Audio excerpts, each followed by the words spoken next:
Well, welcome everyone to our January webinar, our January Spy webinar. And today's focus will be a gap between readiness for the students and entry-level positions. We are honored to have Dr. Lisa Flexner as a part of our panel today. And thank you, Dr. Flexner, for devoting your time and all your energy to this matter. Well, thank you very much for having me. I'm really excited to be here to have this conversation. And today, let me just give the introduction. So Dr. Flexner is a principal of Flex Health Consulting, where she helps organizations thrive in a world of constant change. Through speaking, consulting, and coaching, Dr. Flexner partners with leaders to build resilient culture, engage employees and adaptive organizations, because resilient people and resilient organizations deliver strong results. With over 30 years of experience in healthcare, education, and organizational strategy, Dr. Flexner brings both depth and breadth to her work. She earned degrees in psychology and organizational studies from Stanford University and Doctor of Physical Therapy from University of Washington. And she is a fellow of American Academy of Orthopedic Manual Therapists. Dr. Flexner is a founding director of clinical education at Oregon State University DPT program and held faculty roles at Oregon State, University of Washington, Tufts University, and Pacific University, as well as clinical roles in Seattle's Children's Hospital and private practice. Through Flex Health, Dr. Flexner spans three business lines, speaking on and writing on culture, engagement, and mental health in a workplace, consulting with organizations to transform culture through assessment, workshops and strategy, and coaching leaders and teams to reduce burnout, strengthen resilience, and sustain high performance. She performs strategic advisory to startups and small to mid-sized organizations in healthcare and health tech. Dr. Flexner believes in thriving means mastering change and not fearing it. And that organization that prioritize culture and well-being are the ones best positioned to adapt and succeed. So Dr. Flexner, thank you. And I'll give you a couple of minutes to introduce yourself also. Thank you so much. You chose the long bio. It's always interesting to sit and hear it, even though I wrote it. Like, I understand I wrote it, but it's always interesting to sit here and listen to it and think, wow, okay, all right, I did that thing. So I am a culture nerd. I have been paying attention to organizational culture since I was an undergrad, and Jim Collins and Jerry Porras wrote about cult-like cultures in their book, Good to Great. And every job that I've ever taken, I've really tried to say, what is it? Am I a culture fit with this organization? What is the culture of the organization? What are its values? I truly believe that organizations thrive most when their people thrive most. And as an educator, I'm passionate about helping clinicians that we're bringing into the workplace stay there. So that's why I'm doing the work that I'm doing. It is wonderful. And I would certainly attest to the major impact you are having just attended the APTA Graham session with all of the hard work you have contributed to and all of the meaning and sense making you have contributed to also to our organization and our discipline. So thank you for everything you do. So we have a lot of different points to cover today and very little time. So you and I are going to try to solve all the world's problems in 55 minutes or less. But first thing I want to discuss, right? Yeah, it is the readiness gap. So why don't we discuss a little bit about the current gap that is facing our profession in terms of the staffing problem. There is just a difficulty for clinicians, for established practices, to find clinicians out of school that can fit the gap right away. So with that, I'll let you discuss a little bit of this. Well, I think it's interesting because on the slide here, you're talking about the gap, the readiness gap of coming from DPT into the clinical setting. And yes, there is a gap there that we need to be considering. And also, there's a gap in our attrition side. And that's where I said I want to keep our healthcare professionals. If they choose to stay healthcare professionals, I don't want them self-selecting out just because healthcare is a hard place to work. But so we have, let's see, in physical therapy alone, we graduated last year, or in 2024, we graduated 22,500 students. No, sorry. We attritioned out 22,500 clinicians out of the workplace. We graduated 10,500. So we had a net loss of about 10 to 11,000 clinicians out of the workplace. And a lot of those were in their first 2 to 5 years of being a clinician. So we're really struggling right now with this staffing issue. And we have a 9.4% vacancy rate was the most recent data that I saw across, again, looking specifically at physical therapy. And physical therapy tends to be one of the hardest parts of healthcare, with the highest attrition rates and the higher empty seats out there. And it's actually really interesting, and the numbers themselves are devastating, right? Losing, like it's not. If we can't replenish for every clinician we lose, then sooner or later the entire industry will cease to exist in its current iteration. So, if it's a system problem, can you define, or can you put one most visible part of this problem that potentially clinic owners and private practice owners are not aware of? What I think I think there's so many things, right? It's a systems issue. And we talk a lot about burnout, but burnout is an individual response to a systems issue. But of course, here in this, for this conversation, what we're talking about is, what is the university's responsibility in bringing in early career clinicians into the clinic? And then what is the organization's responsibility in helping to develop them? Because there is a gap there. Clinicians are coming out of the university's mandate, or the institution's mandate in training, is to graduate safe, effective, and efficient practitioners across all practice patterns in physical therapy. That's a pretty low bar. We are teaching to the test. We are making sure that people graduate. We are making sure they finish their clinicals, and we are making sure that they are passing the boards.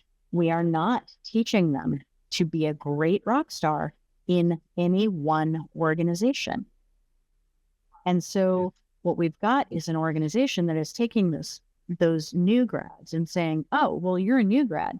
I know you graduated. You've got rock star ratings from your clinic, from your CIs. I expect you to hit the ground running. And maybe I'll give you like a month of onboarding, ramp up, but then you're going to be hitting the ground running, and I want you to have the same productivity as all of your colleagues, that sort of thing. So that's where the gap is. I think it's right on. So we call the new grads entry-level positions, and the new grads are supposed to occupy the entry-level scale. But the entry-level definition has evolved or devolved into something that is really poorly defined. So how would you define an entry-level position in a clinical setting, with the nuance of entry level from clinical safety, but also clinical productivity, which is important especially for anyone hiring new grads? Absolutely. Well, it's so interesting because you're right. We have no definition of entry level. We usually define it by time, 0 to 5 years, right?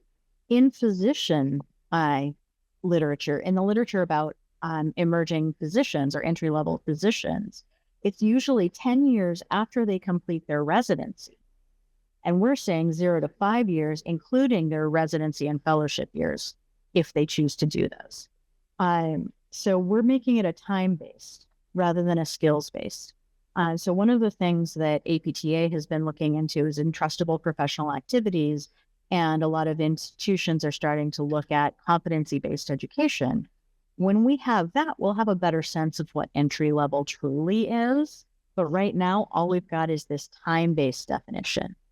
However, if we look into the physician literature, the entry level physician is the physician that's coming into a practice after being told how to do what to do for their whole times. Like, they're deciding the what, but the how is defined by their clinical instructor, by their preceptor, what have you. Now they're coming into this first job, and their job is to figure out how they're going to do the thing that fits with their style. So thinking about, what is their communication style? What is their documentation style? What is their workflow going to be in this setting? And maybe it's a setting they've never practiced in. It's certainly likely to be an employer they've never worked for before. So they're establishing their practice, they're managing their cognitive load, they're doing things that are new for them. They're learning for the first time to marry their own values with their organizational values. Even for those of us that were career changers into physical therapy, that first job is still a huge learning curve about what it means to be a clinician. Yeah, so I think it's really important, and it's we probably should discuss that who carries the burden of this readiness, of entry-level readiness?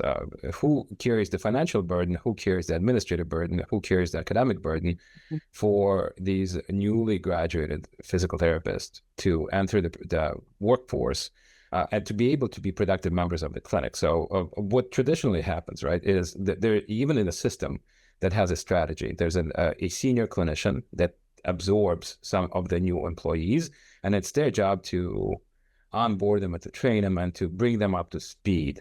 But there is no set structure or standardization, and I think structure eats readiness for lunch. So without structure, what do we do? So what have you seen that actually worked in a field, and what have you seen that hasn't worked? Absolutely. I want to, I'm from the Pacific Northwest, and my whole physical therapy career has been defined by the folks that I've met through that time. And one organization that really stands out in this area is Therapeutic Associates. They have for their new hires, specifically for their entry level folks, they have a 1-year program that they do quarterly cohort meetings, bringing everyone together in a central location. So they have physical connection. They're building peer groups. They have a structured curriculum.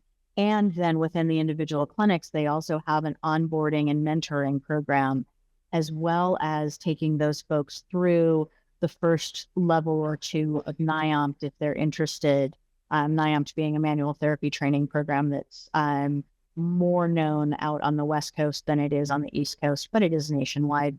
And helping the students move toward residency and fellowship through NIOMPT if they choose.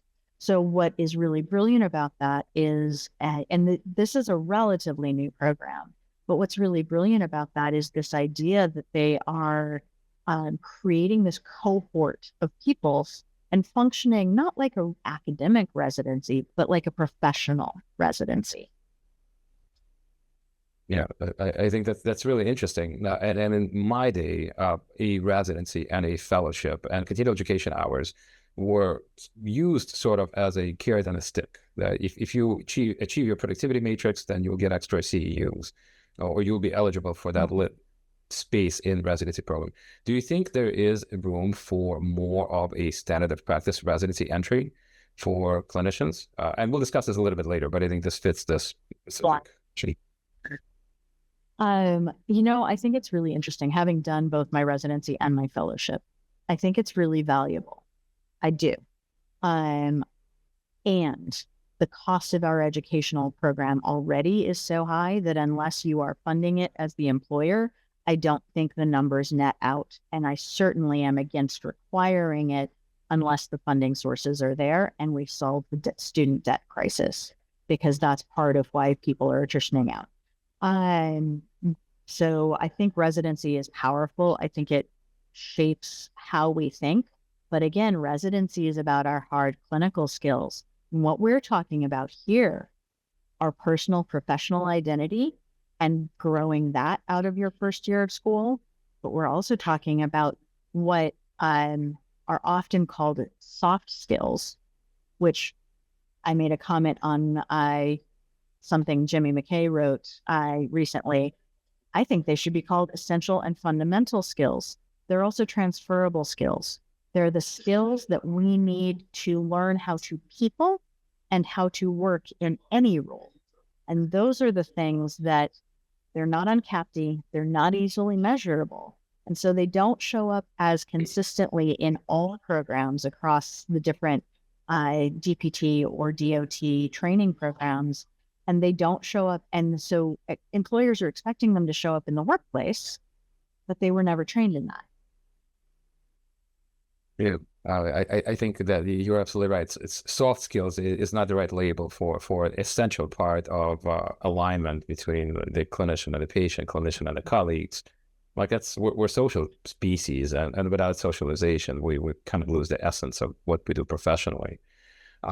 So let's move to the next subject, which is the first 90 days. So I think in a business matrix, there's well-documented parameter where the first 90 days of employment really are predictive of your future job satisfaction, of your future career satisfaction, especially in a clinical setting. So the way you shape your fundamentals in the first 3 months of employment will carry you through for the next couple of years.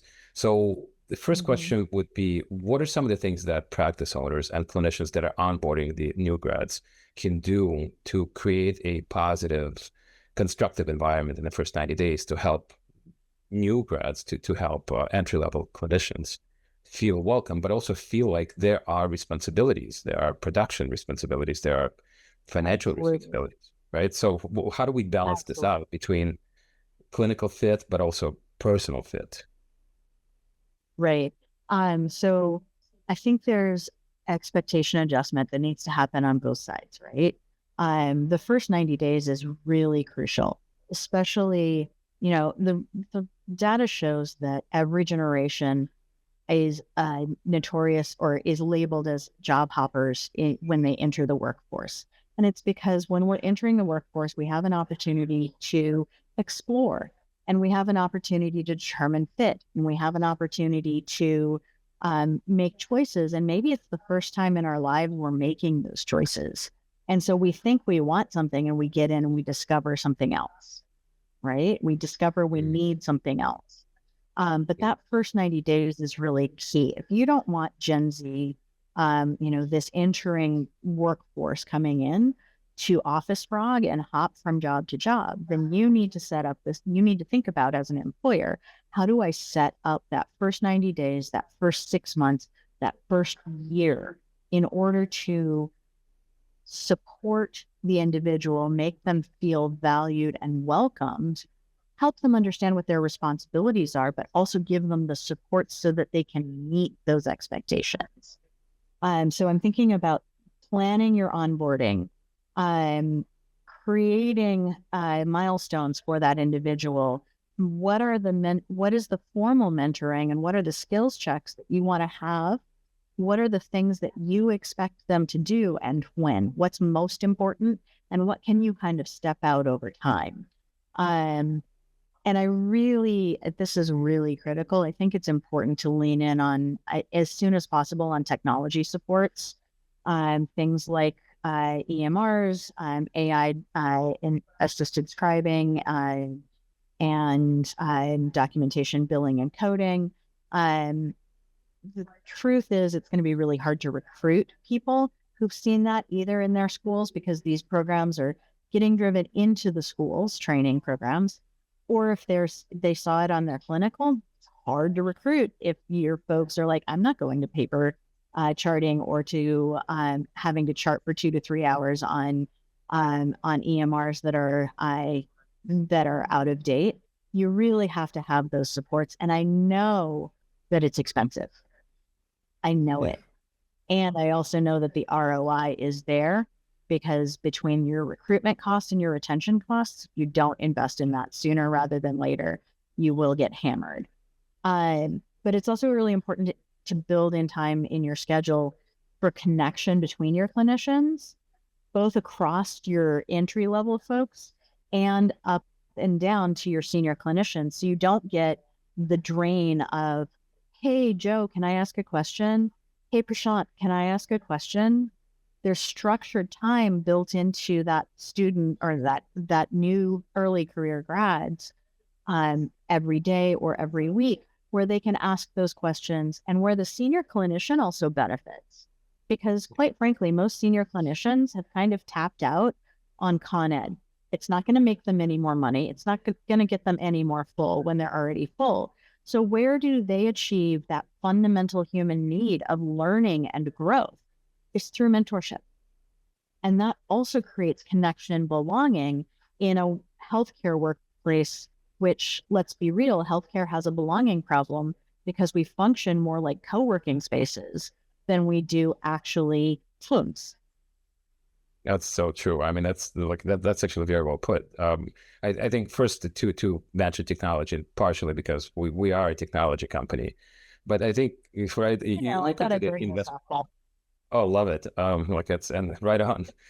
But the investment, the externalities of early investment into technology, I think pays dividend time and time over, with a lot of external and second order effects in a clinic and in your business and your organization. So the early investment into viable technology doesn't just pay upfront because you bought into something that's good. You look into that externalities of job satisfaction, career satisfaction, but also look at the externalities of resource allocation, automation of redundancies, automation of these low value, high energy consumption processes in a clinic are there. And we have data to prove it. We've been tracking just the overall clinic performance, financial performance from the standpoint of integration and then onboarding and then habituation of these systems into the established practices. And we know that within 3 months, these practices start to extract a lot more value from their existing business,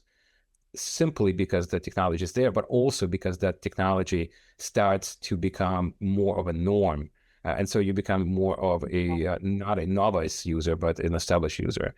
So to go a little bit into what you just mentioned also in terms of generational gap, and I think you did such a brilliant job with Ali at the conference talking about the generational gap and some of the theories, but we have a attrition problem in our industry. We lose 10,000 employees a year. What better way to motivate a seasoned clinician or an experienced clinician than to actually incentivize them financially or any other way to become a mentor to the new employee, new grad employee. So what have you seen? As long as you're Yeah. Oh, go ahead. Yeah. As long as your policies and processes aren't undercutting that mentorship, the mentorship itself provides meaning and purpose, which is valuable to that senior clinician. It's when you are monitoring them and reimbursing them or paying them based on hitting certain productivity targets and expecting them to mentor at the same time. That's a misalignment of motivations, right? And so really making sure that that is there. I think about Lake Washington Physical Therapy. Again, lots of Pacific Northwest connections through my 20 years in practice here in the Pacific Northwest. But Lake Washington Physical Therapy, Ben Wabker and his partners up in the Seattle Bellevue area have really dialed this part in, where they have senior clinicians who are incented and have official roles in mentorship and coordination. So one of my first coworkers at my very first PT job is now working for Ben, Cynthia Rainey. And Sin is in charge of doing all of the training for all of their aides and techs, which she's paid for. She gets to mentor these folks. She gets to support them and help them grow into this role. And then she sees it pay dividends because those folks go on to PT school. They come back, they do their clinical with Lake Washington BT, and then they get a job. And Cynthia has been instrumental in their understanding of the culture and of the expectations of the different roles, right? But she's also doing this thing that's really cool and is not clinical, but really valuable for the organization. Yeah, I think, and it's thinking beyond the next step, but thinking in multiple steps, right? So the same organization that you just referenced, if they've thought out the structure well, they get a built-in employee from just the setup of their org, right? And think of the price of recruitment and the cost of finding the next clinician.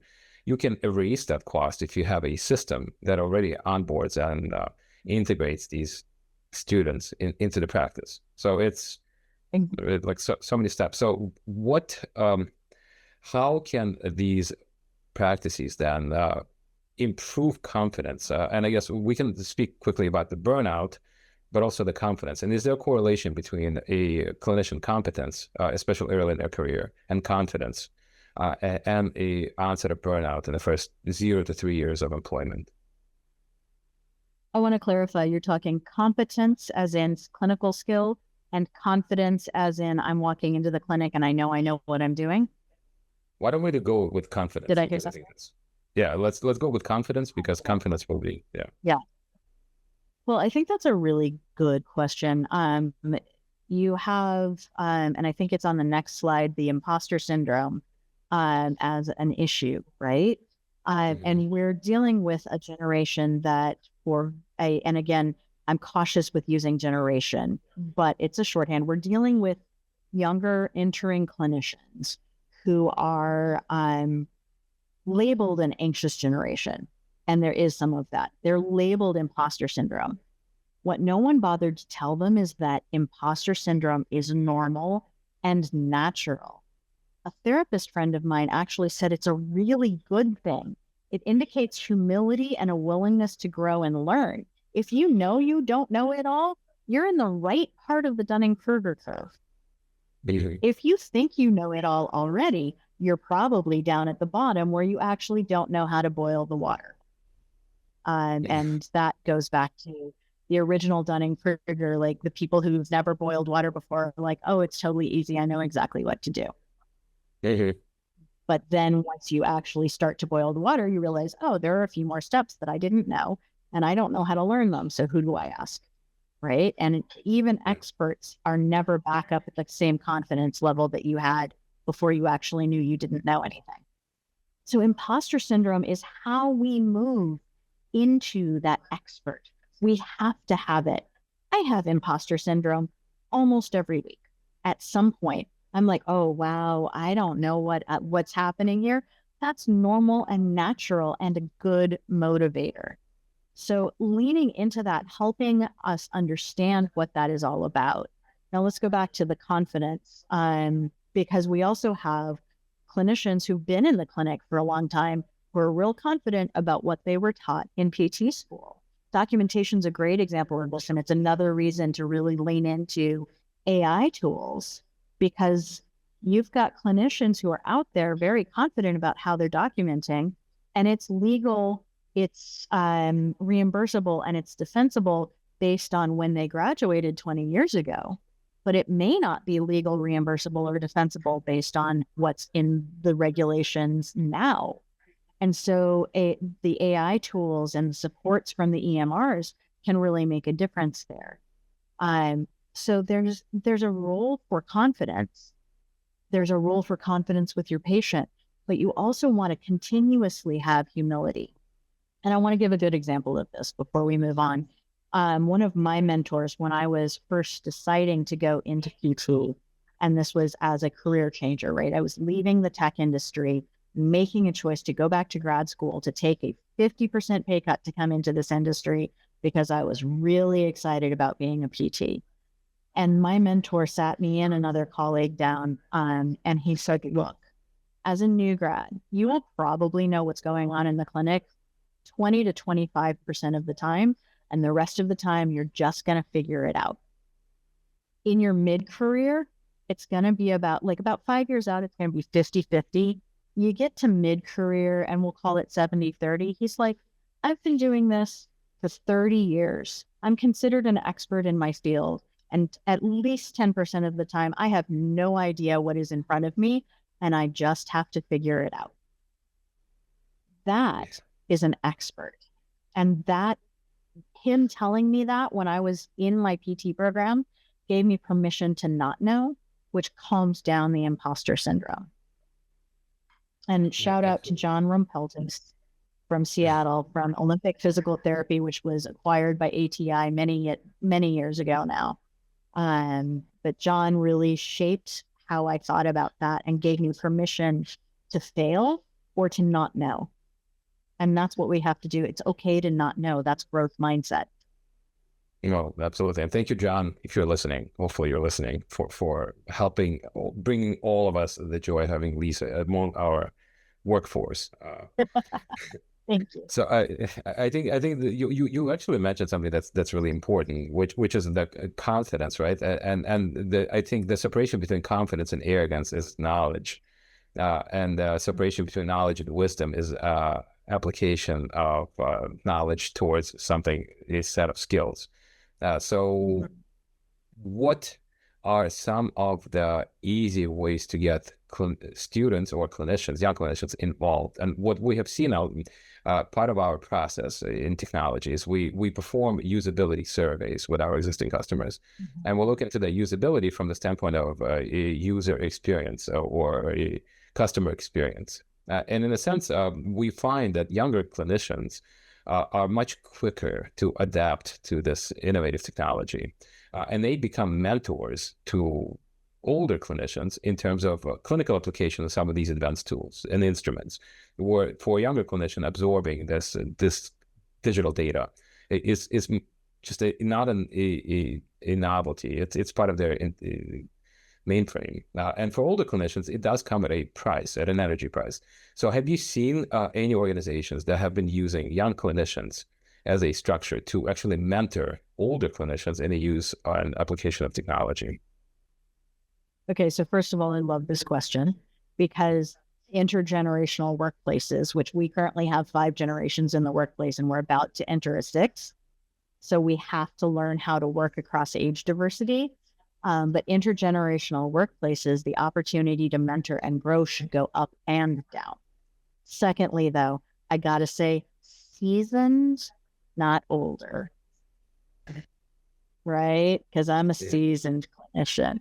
But at any rate, so if we think about how younger clinicians who maybe are more from that digital native generation, and this is where the idea of your age, your life stage, and the cohort that you grew up in does play an effect in how you show up in the workplace. It's called age period cohort theory.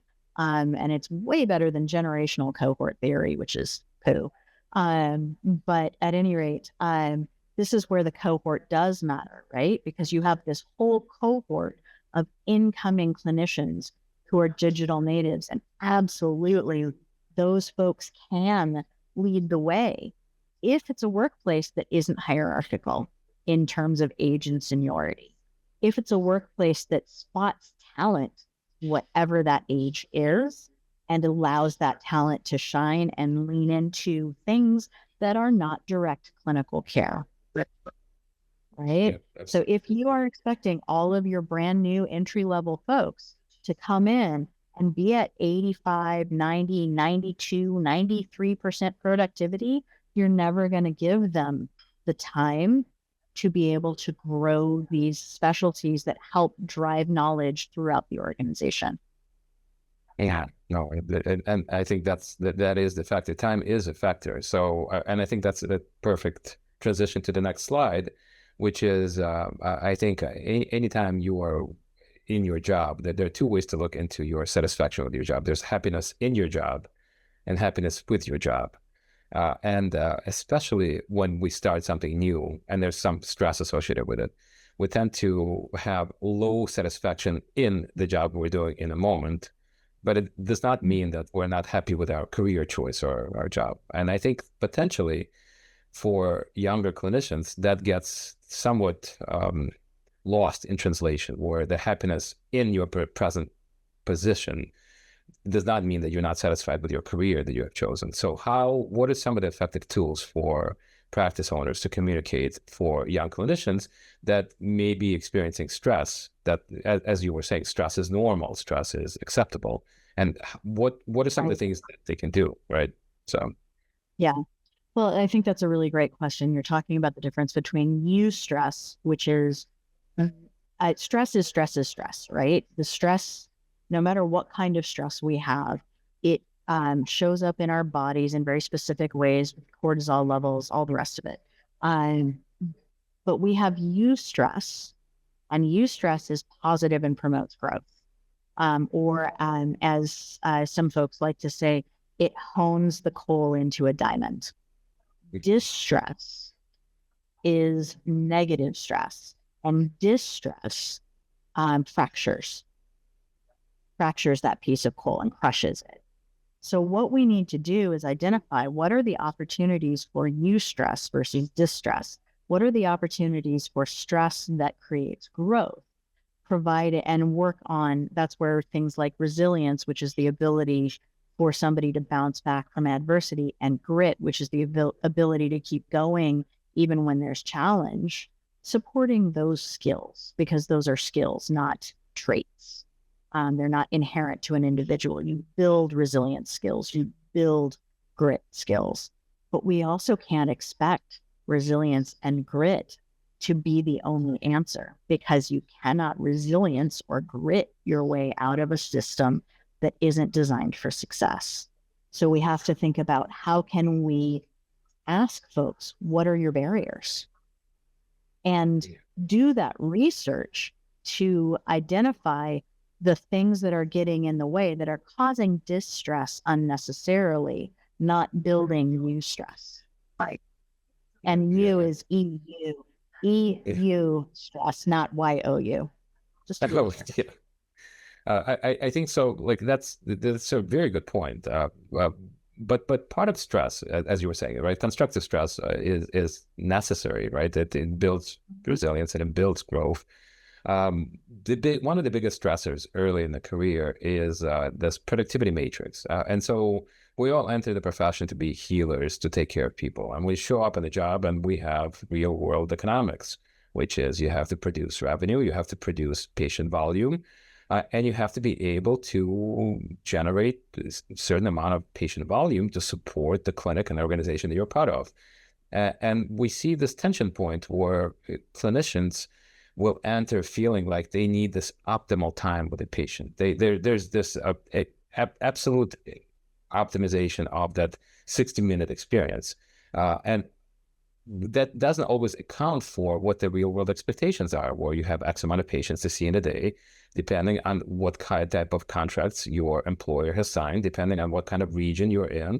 And so access to care is also a big part. So how do we communicate to clinicians that the transference of your knowledge, the transference of your expertise is your resource? It is not the time that you spend with the patient. The time with the patient is an added bonus based on ability. Okay, so I am a rare clinician in that I have, with the exception of my very first job, I have always worked one-on-one for either 45 minutes or an hour. And I know how lucky that is. I also know it's because I worked in the Pacific Northwest, where we have higher reimbursement rates than a lot of the country. I know that I was incredibly privileged to do that. Because of that, I also have a theory that we overemphasize productivity and not outcomes. And so I think there's twofold here. I think there is helping the new grad or the entry-level clinician understand what the productivity expectations are and how to meet them without having to be one-on-one with the patient. Things like RTM are really key here. Like, I can have better outcomes and I can have higher productivity without being face-to-face with my patient if I give them a good home program that they actually want to do. And I use my time one-on-one to do the motivational interviewing to help them engage with their home program, right? But then I flip that and I say, if the only KPI we have for our clinicians is productivity, we're missing the boat, because we don't provide opportunities for learning and growth for either our new entry-level folks or our seasoned clinicians. We don't create those roles like Cynthia Rainey has at Lake Washington PT, because we don't understand the value that it's bringing when it's non-billable. We're a service industry. We live and die by our billables. But there is a percentage of administrative that every employee could be doing that will actually benefit the overall bottom line of the organization. It also helps build community when you have shared projects. that sort of thing. So if we talk about productivity alone, I think I know where I stand on that, which is that it is overemphasized because it's an easily measurable KPI and because it goes directly to the financial health of the clinic. What we need to do is help our entry-level folks understand basic financial metrics and then do what Movement X does and be transparent about your organization's financials so that we can problem solve together as a team for when we're not meeting those financials, what can we do better somewhere, whether it's billable or non-billable? Because we have two levers, right? We can increase our revenue generation or we can decrease our overall costs. Yeah. Or since I'm sitting here, 6-7, right? 6 of one, 7 of the other. 6-7. Yeah.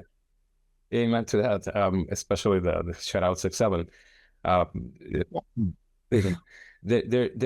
think it is absolutely right on that there is like we have been so heavily involved in the productivity matrix that we lost focus on all the other ingredients.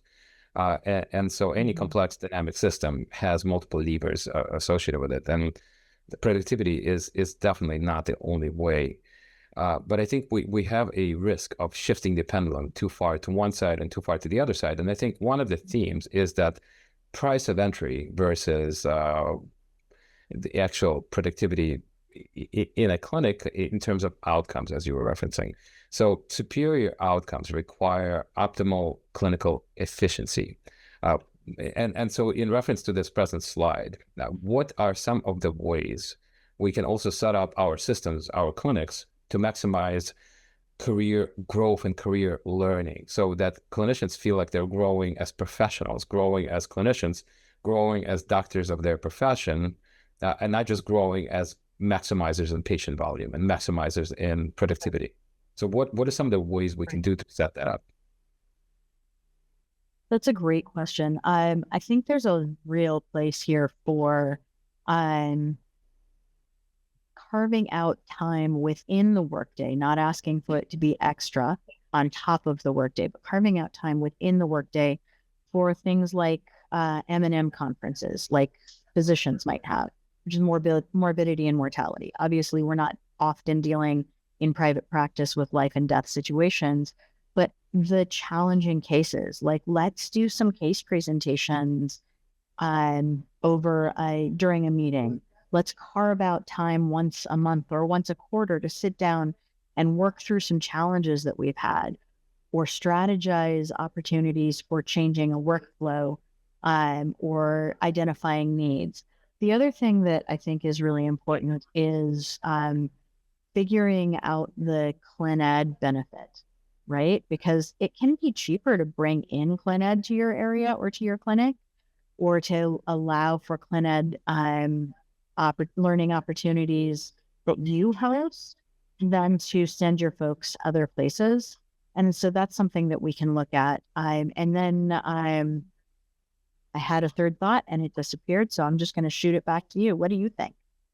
I think that's perfect. I think it's again, having structure and having a strategy, right? And so we can perfectly seg into that next point of the mentorship, structured mentorship. And so instead of this poorly structured, maybe we'll meet whenever we're ready, what is an optimal dose of senior faculty, senior clinician spending time with a junior faculty or junior clinician? And what is the optimal way of clinicians, entry-level clinicians, communicating that they're doctors of their trade and being confident to label themselves as doctors of physical therapy? Like what have you seen and how have you structured it? That is such a good question because, of course, in all things healthcare, it depends, right? It's lovely to say we certainly have not done the research on what is the optimal level of mentorship that different folks need. But you are spot on that my door is always open as an assistant because 9 times out of 10, it's a lie. Whether it's either something that's really frustrating because the patient is always like, Prashant, I have a question. Jim, I have a question. Donna, I have a question. Or it's I have 3 hours of notes that I have to do because I don't have an AI enabled system, and my workflow is not efficient, and I now have 3 hours of notes to do, and I really need you to stop talking so I can finish my documentation and get home to see my family, right? So Mhm. we really have this challenge if we say, oh, you're going to have mentorship, if it's not built into the schedule. Now, my very dear friend, we were in PT school together. We've been friends together for many, many years. He's a partner at Lake Washington Physical Therapy. He takes 15 minutes every single week with every single employee. He knows exactly what's going on in that employee's lives. He knows exactly what the challenges are. It is worth his time to him as the executive of that clinic to sit down for 15 minutes every single week with every single employee. These don't have to be hour-long sessions. They can be 10, 15-minute sessions. You can book that at the start and the end of somebody's lunch for that senior clinician. Give them an hour and a half lunch instead of an hour lunch. And now Mhm. all of a sudden, you've got this fantastic opportunity for that senior or seasoned clinician to give mentoring time to the entry level clinician at a fairly low cost and huge value add to the organization. Yeah, and the resources, the recouped resources from this. So let's quickly mention the fourth-year residency, and I think the residency is probably not the right term for it, but it's the entry-level clinician development program that some organizations can do, and it doesn't have to be a financial investment. It could just be a structured monthly curriculum where you have a journal club or you have a differential diagnosis discussion with clinicians. Uh, what are some of the ways a private practice owners can develop some of these skills and bring them into the clinic so that they can have this fourth year process where they're not just treating new clinicians as a rented license, but treating them as a functional members of their clinic? So I'll leave it at that. Yeah, I think that's such a really a good question. And, there's discussion about whether we go to 2 years of didactic and then move into some sort of provisional licensure, like some of our colleagues in speech therapy or pharmacy might do. So you get a provisional license. The challenge with doing that is that you are now going state by state and having to change the Practice Act, and we're having to change the national accreditation standards. So that is a real challenge. Requiring residency, we talked about earlier, requiring residency is a huge financial burden. I was lucky I worked for an organization that hosted the residency. And so I just got a decreased salary that covered the cost of my residency. So that is, I think, these employer partnerships in residency are really great. But a structured fourth year, or let's see, a lot of programs are moving to 2.5 years of academic work, including both the academic, the didactic, and the clinical. And they're graduating folks in 2.5 years. So fourth years becoming kind of that may not be the right word either, but that first year of professional identity building, there's so much that we can do in that. Again, TAI does this really well, but there's some good research coming out of the physician literature on early career clinicians. Tate Shanafelt is a real leader in this area. He's the chief wellness officer at Stanford Healthcare, and he used to be at Mayo Clinic, where he was the chief wellness officer there. They have a paper called The Early Career Phase Physician Wellbeing that I think is really critical, because it's where, what are the personal considerations of that early career phase? Number one, we have to figure out how to establish community. We have to build belonging so people don't come into these heavy workloads and get emotionally exhausted because there's no one to talk to, right? Again, the co-working versus building a team. We have to help those early career clinicians learn some personal and professional integration skills, caregiving, thinking about their caregiving and their financial considerations, because they may have elderly parents they're caring for, they may have siblings they're caring for, they may have children they're caring for.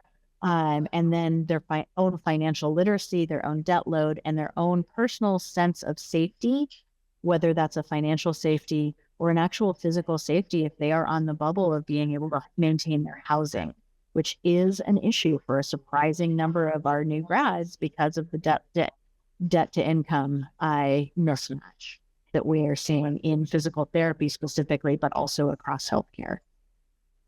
Yeah, that's perfect. And I think we can really wrap this up with a last slide, which is the cost of doing nothing, right? So what right? So there's almost a sunk cost, but there's another one, which is the cost of inaction, and opportunity cost. So there's the opportunity cost to invest energy, not even resources, but energy into new employee development. But then there's a cost of continuing status quo, and some of this cost can be seen on the bullet points, which is that we're already here. So what are some of your departing words? And I want to give a special plug to what you do professionally, to your program, to your organization, yourself, and how people can find you and where people can contact you. Well, let me start with the kind of the wrap up points here. If you do nothing, that's the issue in our industry, right? If you keep going with what we're doing right now, it is not working. All of the deck is stacked against us right now. And so really thinking about, we have to change. Where are the things that we can change? So if we, for instance, we look at direct costs of turnover at about 1.5x that person's salary. That's the average, that's the cross industry average. But in this case, we've got, when you actually add in the indirect costs, the stress of productivity on the other employees around them, the opportunity cost of not having that seat filled, you're actually looking at more like 2 to 3x that person's salary. So in a generation or a cohort of office frogs, do you really want to have high turnover? If you don't address it, you will hemorrhage money that you don't even realize you're hemorrhaging, right? So what are the opportunities that we have to grow, change, and innovate in small ways and in big? Small ways as simple as Steve Rapselli putting coloring books in the break room because his employees asked for that. And now he did it for a cost of $50. And he's got trust because he listened. The employees have a thing to gather around and they have a mental break from their work, right?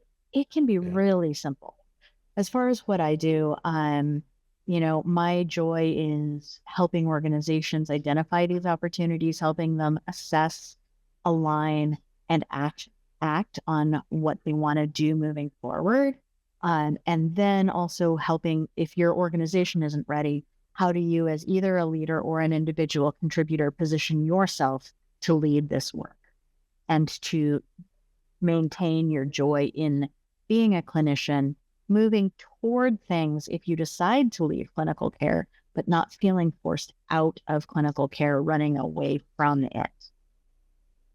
Thank you, Lisa. And so I want the audience to really find us. A caveat I should probably have mentioned is the QR codes that were listed, all are linked to the articles. And so after we are finished recording this, the webinar will be available online, and then Dr. Flexner's information will also be available online, so you can contact her. So we have 5 minutes for questions from the audience, and I think it will be good to answer questions from the audience because these hopefully will be real world facts and real world questions from everyone here. And one of the questions that's already come in is how do you find economic source to pay for a new grad onboarding, and where do you find it? That's a great question. There are a few different things that you can think about. You can look at finding ways to, rather than thinking about how do I get the revenue in, you can think about how do I save somewhere else to generate the budget that you need for that new grad onboarding. You could, but depending on your source, you could look at grant opportunities. I was talking with someone at the Graham sessions who has grant funded programs because she's because she's a business owner within a particular community. She was able to resource some grants that help her support her new grads in different ways that we don't think about grant funding as an opportunity unless we're a nonprofit institution like a destination rehab doing grant funded work with neurologic patients, right? And we use it primarily for the grants primarily for the patient experience. But what if we used the grant to improve our systems in order to improve the patient experience, which new grad onboarding would do? Yeah. Wow. So there are resources available. I think it's just a matter of being intuitive and being constructive in where you access these resources. So there's another question. Another thing, Alex, really quickly, sorry, is just what about asking your people? If we want to do this, how are we going to make it happen and not lose money? Well, why not outsource?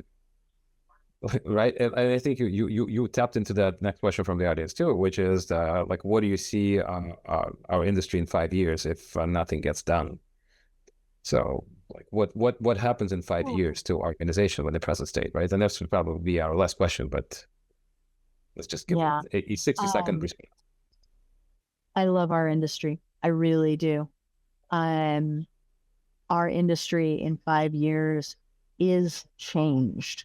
There is no if it changes. It is changing rapidly. We already see this with Hinge Health out there providing physical therapy services without the physical therapist, right? So it is changing. You really don't have a choice about staying the same. We have to innovate. All organizations, we've been through the mature phase. We are in a plateau phase, and we're about to taper off unless we make the next level of investment in innovation and find our next growth curve.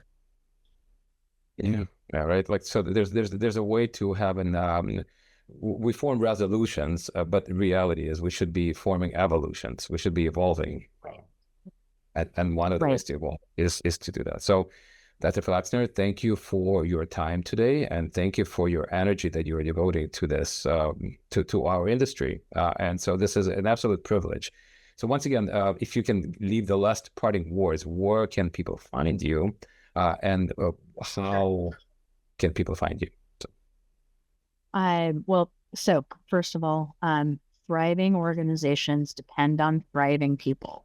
So make sure you have a people strategy. It can be hard to quantify, but it's a really critical piece. If you want to find me, you can find me at flexhealthconsulting.com, Lisa Flexner, flexhealthconsulting.com. And on LinkedIn, I'm at Lisa-Flexner-DPT, and Flex Health Consulting is also on there. Yep, terrific. Well, thank you again for your time, and thank you everyone for coming to our January SPRI webinar. And I hope to see everyone at CSM. And Lisa, I hope to see you at CSM too. And with that, we can wrap up. And yeah, let's better days ahead for our profession. Absolutely. I want to thank you very much, Alex, for hosting this and for all of the fantastic resources you provide, and to SPRI for providing this platform. Both the practice management platform, but also this platform of this webinar for all of us to have this conversation. Thank you all very, very much. Really a pleasure. Thank you, guys.